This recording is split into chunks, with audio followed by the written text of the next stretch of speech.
Ashama and welcome back to lesson 4 of season 2 of Koko Presents Afaan Oromoo lessons. Barumsa Arfaffa. Lesson 4. Barumsa Arfaffa. Lesson 4. Bilbila phone calls. Bilbila phone calls. In this lesson, we will look at how people converse during a phone call. Hallo, Obsada. Hello, this is Obsa. Hallo, Obsada. Hello, this is Obsa. Hallo, Obbo Biqilaadha. Hello, is that Mr. Biqila? Hallo, Obbo Biqilaadha. Hello, is that Mr. Biqila? Obbo Fayyisa haasofsiisuu danda'a laata? May I speak to Mr. Fayyisa? Obbo Fayyisa haasofsiisuu danda'a laata? May I speak to Mr. Fayyisa? Dhaamsa yookaan erga itti naaf himu dandeessa? Could you give him or her a message?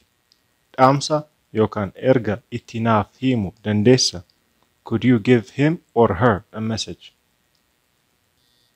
Dhaamsa yookaan erga kaa'uu nan danda'a?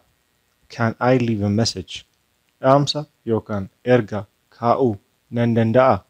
Can I leave a message? Sa'aatii meeqatti bilbilu? What time should I call? Sa'aatii meeqatti bilbilu? What time should I call? Lakkoofsichi qabamee jira. It is engaged. Lakkoofsichi qabamee jira. It is engaged. Namni kaasu hin jiru. Nobody answered. Namni kaasu hin jiru. Nobody answered. Eenyu jedhu? Who is calling? Eenyu jedhu? Who is calling?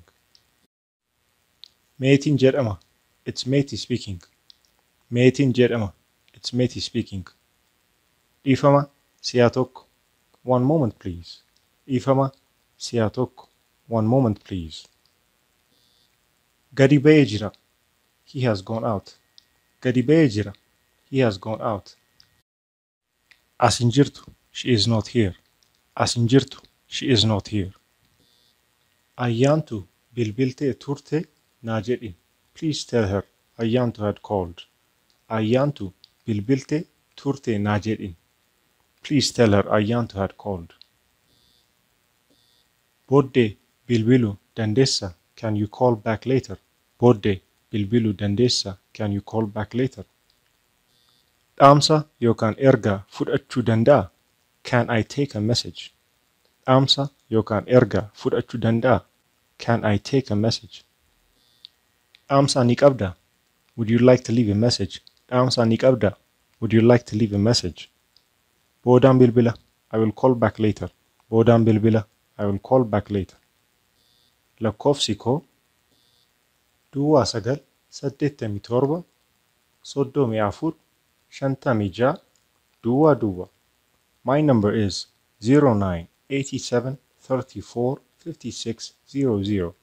Lakkoofsi koo Duwwaa 987 34 56 Duwwaa.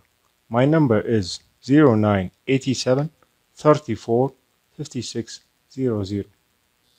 Dhiifama lakkoofsa dogoggora irratti bilbilte. Sorry, you dialed the incorrect number. Dhiifama lakkoofsa dogoggora irratti bilbilte. Sorry, you dialed the incorrect number. Waayita achi geessu naa bilbili. When you arrive, give me a call. Waayita achi geessu naa bilbili. When you arrive, give me a call. We will now use all the phrases we have looked at thus far to construct wholesome conversations. Fakkeenya, example. Fakkeenya, example. This is a conversation between Helen and Biqila. Helen. Hallo, Helen da. Maal si gargaaru? Helen. Hello, this is Helen. How can I help you? Biqila. Hallo, Biqila da. Fayyisaa waliin haasa'uu danda'a? Maalo? Biqila. Hello, this is Biqila. May I speak with Fayyisa, please? We will now continue with the conversation.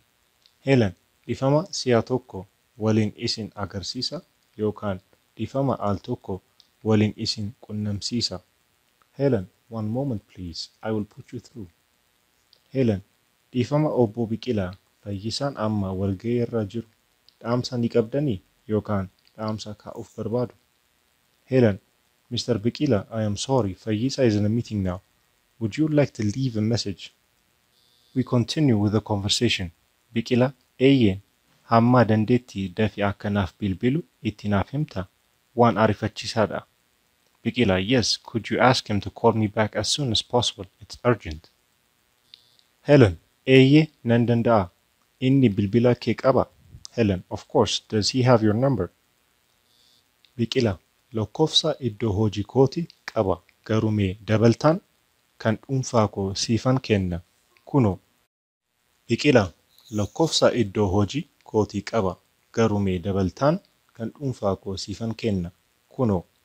Duwwaa 9 87 34 56 duwwaa. Biqila, he has my office number, but let me also give you my cell. It's 0987345600.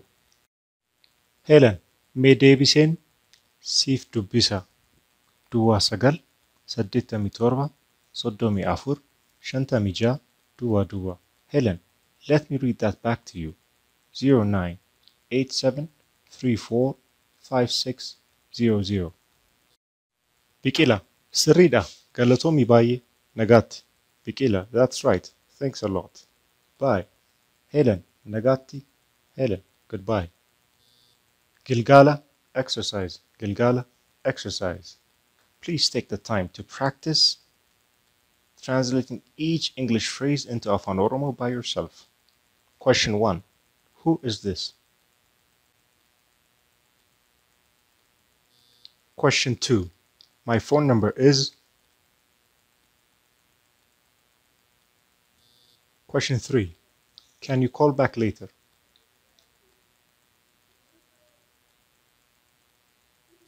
End of lesson. Galatoma and thank you for joining us for yet another round of Kako Presents Afaan Oromoo lessons. Please feel free to drop us any email at kakoofficial@gmail.com. You can also find us at Kako Official on Facebook, Telegram, Instagram, TikTok, Twitter, and LinkedIn. Galatomi. Nagat.